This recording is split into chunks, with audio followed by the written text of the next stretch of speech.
Você ainda com o celular na mão. Você mesmo.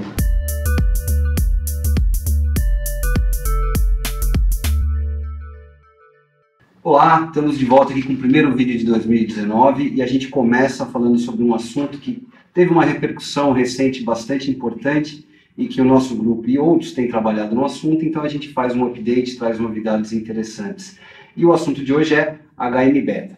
A gente teve, né, Gui, 2017, se eu não me engano, aquele trabalho do Wilson sobre HM-Beta, 2016, 2017. O primeiro foi 2013, Caraca, se não me engano, memória boa. e depois o segundo 2016.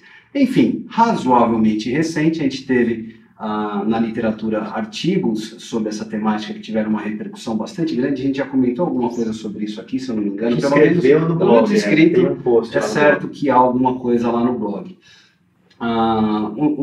Os pesquisadores faziam uma experimentação ali com HM-Beta numa outra forma, um tal do ácido livre, encontraram resultados assim absolutamente impensáveis, né? Até de difícil absorção assim pela comunidade científica. Impensáveis de tão positivos. De tão positivos, né? Ganhos de massa muscular e força superiores ao que se espera quando o sujeito usa esteroides anabolizantes em altas doses. Houve gente fazendo essas comparações, né? Bastante interessante, comparando lá as magnitudes de aumento de massa muscular que esses caras encontraram com HM-Beta e que outros haviam encontrado com o uso de derivado de testosterona. Inclusive o HM-Beta era mais efetivo que a própria testosterona, coisas assim bastante difíceis de novo de serem absorvidas pela comunidade científica sem um olhar mais rigoroso. E com vistas a isso, não só nós, mas outros grupos pelo mundo decidiram, de certa forma, replicar ou avançar um pouco o conhecimento nesse sentido dos reais efeitos da HM-Beta quando associados ao treino de força para ganhos de massa e força muscular. Como você lembra bem as datas, então lembra a gente do resultado do primeiro estudo, a gente já falou, né? Se eu não me engano, era 7,4 quilos de aumento de massa magra em indivíduos ultra treinados em 12 semanas, em comparação com ganhos de 2 quilos aproximadamente no grupo placebo. Isso lembrando que indivíduos super muito bem treinados, que qualquer um envolvido com treino e tal, sabe que é muito mais difícil de você experienciar ganhos dessa magnitude, né? Mas, de qualquer forma, houve aí 3 ou 4 trabalhos na literatura mais recentes, com um desenho talvez um pouco mais refinado e com controle de qualidade mais apurado, que, de certa forma, vão de encontro a esses achados iniciais, inclusive um do nosso grupo. Então, vou passar para você comentar um pouquinho. Tá bom, então vamos lá. HM-Beta é um metabólito da leucina. A leucina é um aminoácido essencial e que cumpre um papel muito importante na musculatura esquelética, na sinalização para a síntese de proteínas musculares. Certo? Sabemos que a leucina tem esse papel. Por um tempo, acreditava-se que a leucina cumpria esse papel via, não ela por si só, mas via conversão para o seu metabólito chamado HM-Beta. O problema é que essa taxa de conversão leucina-HM-Beta é muito pequena, da ordem de 5% mais ou menos, e daí que veio a ideia de, assim, bom, já que não é a leucina que tem esse efeito da HM-Beta, vamos dar mais HM-Beta. E aí, na década de 90, 96, começaram a sair os primeiros estudos com HM-Beta naquela época. Tem uma meta-análise desse ano, do início. Exatamente. Inclusive, o povo se apoia muito nesse trabalho e havia pouquíssimos trabalhos para juntar. Inclusive, era desse autor o primeiro estudo, ele que foi um dos pioneiros no estudo do HM-Beta. Só que naquela época eles usavam HM-Beta na forma sal de cálcio. Ele era quelado, digamos assim, com cálcio, formava um pozinho, o sujeito tomava.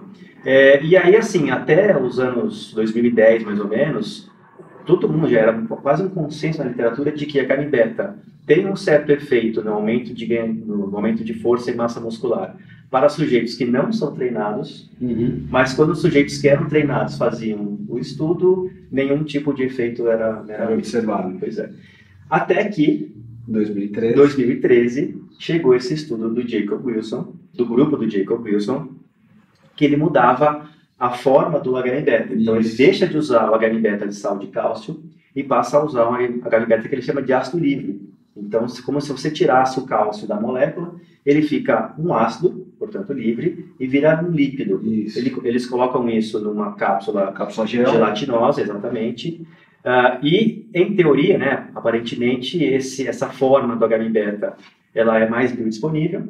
Tem Então, alguns estudos de farmacocinética? tem um estudo de farmácia. Tem dois, um com rato, um com animal. Só que eles são controversos, mas o estudo com humanos mostra que o HM-beta no ácido livre, ele é mais biodisponível. Isso. Então, seria assim, o nosso corpo tem mais facilidade de absorver essa forma farmacológica de HM-beta. E aí, esse estudo do Jacob Wilson mostrou resultados absurdamente positivos. Em 12 semanas, 7 quilos de aumento de massa muscular para o grupo que tomou HM-beta. O placebo 2,1. E aí tinha várias explicações que eles tentaram levantar, né? Uma delas tinha relação com a fórmula, exatamente. Então, tivemos melhores aumentos porque usamos uma fórmula diferente.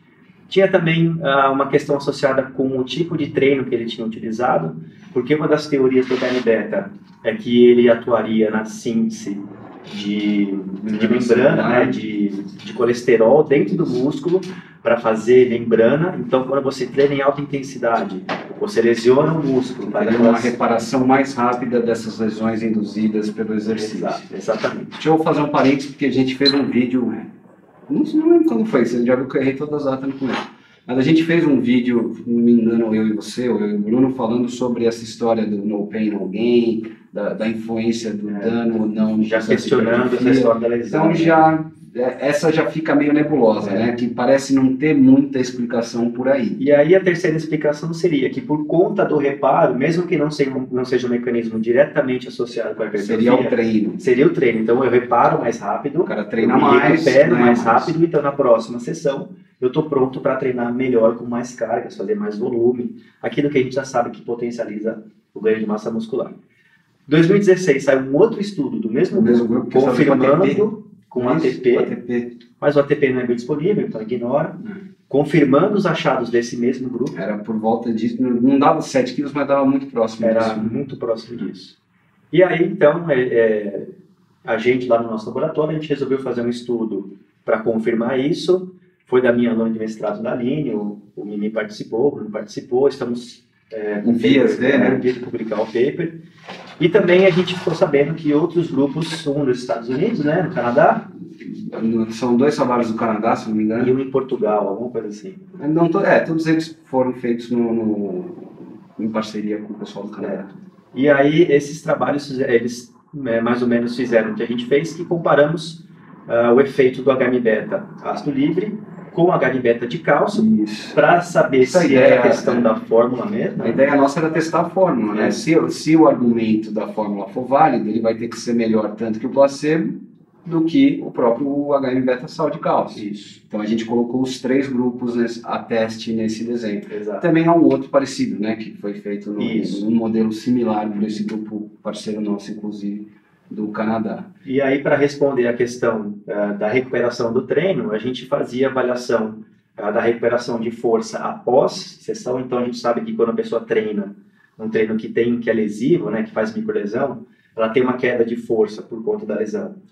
24 e principalmente 48 horas depois. É um melhor marcador indireto de dano muscular. Então, a ideia era ver se a magnitude de decaimento da força e a taxa de volta aos níveis iniciais eram diferentes entre os grupos. Isso. E aí, surpresa, não vimos nenhum efeito muito diferente do que havia sido absolutamente nenhuma diferença. Mas não fomos só nós, né? Esses 4 trabalhos somados, esses 3 de grupos do exterior mais o nosso, fazem um novo corpo de conhecimento sobre o assunto, que não corrobora em nada esses achados iniciais do grupo lá dos Estados Unidos. Muito pelo contrário, a gente corrobora o que já se sabia anteriormente, que em sujeitos treinados, HM-beta, independente da forma, não funciona.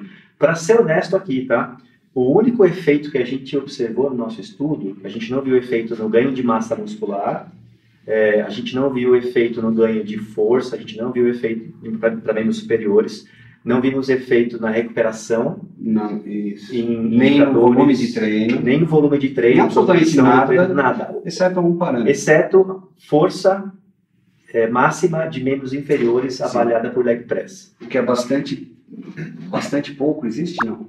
É um efeito pequeno, bastante difícil pouco, de mas eu explicar. ia dizer, é bastante pouco razoável falar assim, não, tome HM-beta porque você vai aumentar mais força de membro inferior. Isso não É há- difícil de explicar, e na minha opinião, a gente viu esse efeito mais por um efeito assim, um efeito espúrio, digamos assim. Na pesquisa científica a gente está sujeito a isso, né, ao acaso, às vezes a gente pega alguma coisa que não deveria pegar. Nesse mesmo estudo, a gente viu que o grupo placebo perdeu mais gordura corporal, do que obviamente é um efeito espúrio. Sim. Quando você lida com um N baixo, com alta variação, a gente está sujeito a ver esse tipo de coisa. Vale ressaltar o seguinte, a gente usou exatamente a mesma fórmula do HM-beta ácido livre do que esses estudos originais que mostraram um efeito ultra positivo. Sim, é uma fórmula patenteada, Uma só existiu um fabricante, um vendedor. Inclusive, um dos argumentos para quem fazia críticas bastante pesadas a esses trabalhos originais era um possível conflito de interesse, já que parte dos pesquisadores tinham alguma relação com a empresa.